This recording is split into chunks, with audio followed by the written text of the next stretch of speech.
Cut ಮಾಡ್ಬಿಡು. Open ಮಾಡು. Open ಆಗಿರುತ್ತಲ್ಲ ಬೆಳ್ಳುಳ್ಳಿ ಚುಚ್ಚು. ಚುಚ್ಚಿದ್ಮೇಲೆ ಒಳಗಡೆ ಹಾಕು. ಪುಡು ಹಾಕು. ಆಮೇಲೆ ಅದನ್ನ ಕಬಾಬ್ ಮಾಡ್ತಲ್ಲ ಆ ಥರ ಮಾಡು. ಮಸಾಲೆ ಏನು ಹಾಕ್ಬೇಕು? ಉಪ್ಪು ಹಾಕೋದ್ಬಿಟ್ಟು ಉಪ್ಪು ಒಳಗಡೆ ಹಾಕ್ಬಿಟ್ಟು ಮಸಾಲೆನ ಯಾವ್ದೊಂದು ಮಸಾಲೆ ಹಾಕ್ಬಿಡು. ಯಾವ್ದೋ ಒಂದು ಬಿರಿಯಾನಿ ಹಾಕಿದ್ರೆ ಚೆನ್ನಾಗಿದೆ. ಬಿರಿಯಾನಿ ಕಬಾಬ್ ಹಾಕ್ಬಿಡು. ಈಗ ಹೇಳ್ದ ತಾನೇ ಮಸಾಲೆ ಮಾಡಿಕೊಡ್ತೀನಿ ಅಂತ. ಯಾವ ಮಸಾಲೆ ಅದು? ಅಂದ್ರೆ ಸ್ವಲ್ಪ ಖಾರ ಪುಡಿ ಎತ್ಕೊ. ಉಪ್ಪು ಎತ್ಕೊ. ಆಮೇಲೆ ಧನಿಯಾ ಪುಡಿ ಎತ್ಕೊ. ಮಿಕ್ಸ್ ಮಾಡಿ ಇರೋಲೆ ಮಿಕ್ಸ್ ಮಾಡು. ಆಮೇಲೆ ನೀನ್ ಕಬಾಬ್ ಮಾಡ್ತೀಯಲ್ಲ ಆ ಥರ ಮಾಡು. ಶುಂಠಿನೂ ಹಾಕ್ಬಿಡು.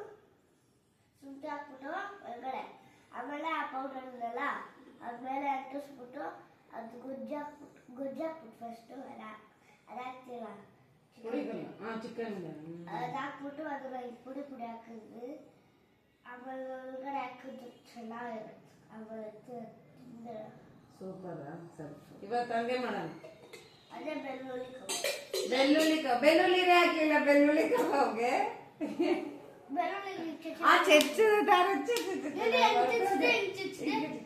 ಇಲ್ಲ